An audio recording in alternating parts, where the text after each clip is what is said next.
Good morning to all. Congratulation to all the achievers. என் பேர் Akash. College முடிக்கிறதுக்கு முன்னாடியே பாஸ்போர்ட்லாம் எடுத்துட்டேன். சரி அப்ராட் போயிடலாம் அப்படின்னு சொல்லிட்டு. அதுக்கப்புறம் தான் யோசித்தேன், சரி நான் வீட்டுக்கு ஒரே பையன், சரி போயிட்டா அவங்கள அதுக்கப்புறம் பார்த்துக்க முடியாது அப்படின்றதுக்காக அதுக்கடுத்து என்ன பண்ணலான்னு யோசிக்கிட்டே இருக்கக்குள்ள தான் பக்கத்தில் ஒரு நெய்பர் ஒரு அண்ணன், அவர் பார்த்தீங்கன்னா பிஓபியில் ஆஃபீஸராக இருக்கார். அவர் தான் சஜஸ்ட் பண்ணி பேங்கிங் படிக்க சொல்லி சொன்னார். அவரால் தான் நான் இப்போ இந்த ஸ்டேஜில் இருக்கேன். அவருக்கு ரொம்ப தேங்க்ஸ் சொல்லிக்கிறேன். அதுக்கப்புறம் 21 எண்ணில் தான் நான் இங்கே வந்து சேர்ந்தேன். நான் பார்க்கக்குள்ளே இங்கே தமிழ்நாட்டில் எந்த இன்ஸ்டியூட் ஓகே பெட்டராக இருக்கும் அப்படின்னு யோசிக்கக்குள்ளே எல்லோரும் சஜஸ்ட் பண்ணது சுரேஷ் அகாடமி தான். உண்மையாகவே இது பெஸ்ட் இன்ஸ்டியூட்னு தமிழ்நாட்டில் சுரேஷ் அகாடமி தான். அதுக்கப்புறம் நான் 21 2 எக்ஸாம் எழுதியிருந்தேன் ப்ரிலிம்ஸ் வந்த ஸ்டார்டிங்லே. அது ரெண்டுமே எனக்கு கிளியர் ஆகலை. அதுக்கப்புறம் நான் 22லேருந்து இப்போ வர ஒரு ப்ரிலிம்ஸும் எனக்கு கிளியர் ஆகாமல் இல்லவே இல்லை. எல்லா ப்ரிலிம்ஸுமே நான் கிளியர் ஆகிட்டேன். ஆனால் மெயின்ஸில் பார்த்தீங்கன்னா எனக்கு ஃபஸ்ட்டு பெரிய மார்ஜினில் போக ஆரம்பிச்சிது. அதுக்கப்புறம் கொஞ்சம் மார்ஜினில் போக ஆரம்பிச்சிது. அது என்ன தப்புன்னு நான் புரிஞ்சுக்கிட்டேன். அதுக்கப்புறமா ரொம்ப கஷ்டப்பட்டு தான் எல்லாம் இந்த இதுக்கு வந்திருக்கேன் நான். அப்புறம் என் அப்பா என்எல்சியில் தான் ஒர்க் பண்ணுறாரு. நான் நெய்வேலியிலேருந்து வரேன். அம்மா ஹவுஸ் ஒய்ஃப் தான். அப்புறம் என்ன சொல்ல வரேன்னா, நான் வந்து கன்சிஸ்டன்ஸாக படிக்கணும், அதுதான் வந்து முக்கியம் நான் நினைக்கிறேன். ஏன்னா நான் 22லேருந்தே நான் ஸ்டெடியாவில் மட்டும்தான் இருக்கனே வேறு காலைல ரூம் போவேன், 2 மணி நேரம் ஃப்ரெஷ் ஆகிட்டு வருவேன். அது அவ்வளோதான் என்னுடைய வெளியே பார்க்க முடியுமே. அதுக்கப்புறம் ஃபுல்லாக ஸ்டெடியாவில் தான் இருப்பேன். நான் இப்போ கடைசி 7 to 8 மந்த்ஸ்லாம் நான் ஸ்டெடியாலே தான் தூங்க செஞ்சேன் நான். அது இங்கே ஆஃபீஸ் மேலே இருக்கும் ஸ்டெடியால். நைட்டு அங்கே தான் தூங்குவேன். ஒரு மேக்ஸிமம் ஒரு 15-20 பேர் தான் தூங்குவாங்க. அதில் நான் மட்டும்தான் ஒரே ஆள் பேங்கிங். எனக்கு அதுதான் வந்து நான் இப்போ ஆர்ஆர்பிபிஓ பாஸ் பண்ணியிருக்கேன்னு நான் நினைக்கிறேன், ஆஃபீஸராக இருக்கேன்னு நினைக்கிறேன் நான். ஏன்னா நான் மட்டும்தான் பேங்கிங். எனக்கு அதுவே வந்து ஒரு மாதிரி தான் இருந்தது.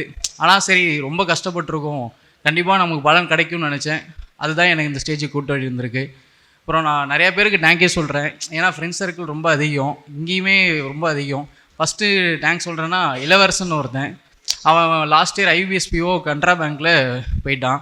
அவனை ப்ரொடிஜின்னு தான் நாங்கள் கூப்பிடுவோமே. ஏன்னா அவன் அந்தளவுக்கு எல்லாத்துலேயுமே டாப்பாக இருப்பான். மேக்ஸ், ரீசனிங், இங்கிலீஷ் எல்லாத்துலேயுமே டாப்பாக இருப்பான். அவன் அதிகபட்ச படிப்பே பார்த்தீங்கன்னா எங்களுக்கு சொல்லிக் கொடுக்குறது மட்டும்தான். ஐபிஎஸ்பிஓ படித்தானா கடைசி ஒரு மாதம் தான் படித்தான். வேறு எதுவுமே பண்ணவே மாட்டான். கரண்ட் அஃபேர்ஸில் இதுக்கே அவன் 2 மார்க்கு தான். ஏன்னா ஒரு செக்ஷன் வரலைன்னா அதை நினச்சி நம்ம இது பண்ணணும்னு அவசியமே இல்லை. ஒரு செக்ஷன் வரலைன்னா நம்ம அடுத்து இதில் எது நம்ம இம்ப்ரூவ் பண்ண பார்க்கணும். அதுக்கு எக்ஸாம்பிளே அவன் தான். அதுக்கப்புறம் பாலாஜின்னு ஒரு ஃப்ரெண்டு இருக்கார் எனக்கு. என்னோட வயசில் பெரியவர் தான் அவர். ஆனால் இருந்தாலும் நாங்கள் அப்படி பழகிக்கவே மாட்டோம். நான் எப்போ ஒரு லோவாக ஃபீல் பண்ணாலுமே சரி, அவர் தான் ஒரு நல்ல ஒரு கம்பெனியன் எனக்கு. அதுக்கப்புறம் சக்தி என்னன்னு ஒருத்தர் இருப்பார். அவர் இப்போ யூகோ பேங்க்கில் ஆஃபீஸராக இருக்கார். அவரும் அதே மாதிரி தான். அவர் மட்டும் இல்லாமல் அவங்க ஃபேமிலியுமே பார்த்திங்கன்னா எங்களுக்கு எனக்கு இப்போ சொந்த பையன் மாதிரி தான் பார்த்துப்பாங்க. அவங்களுக்கும் நான் ரொம்ப தேங்க்ஸ் சொல்லிக்கிறேன். அதுக்கப்புறம் நிறையா ஃப்ரெண்ட்ஸ் இருக்காங்க, என் காலேஜ் ஃப்ரெண்ட்ஸ். எல்லார் பேரையும் சொல்ல முடியாது. ஸ்கூல் ஃப்ரெண்ட்ஸ் இருக்காங்க.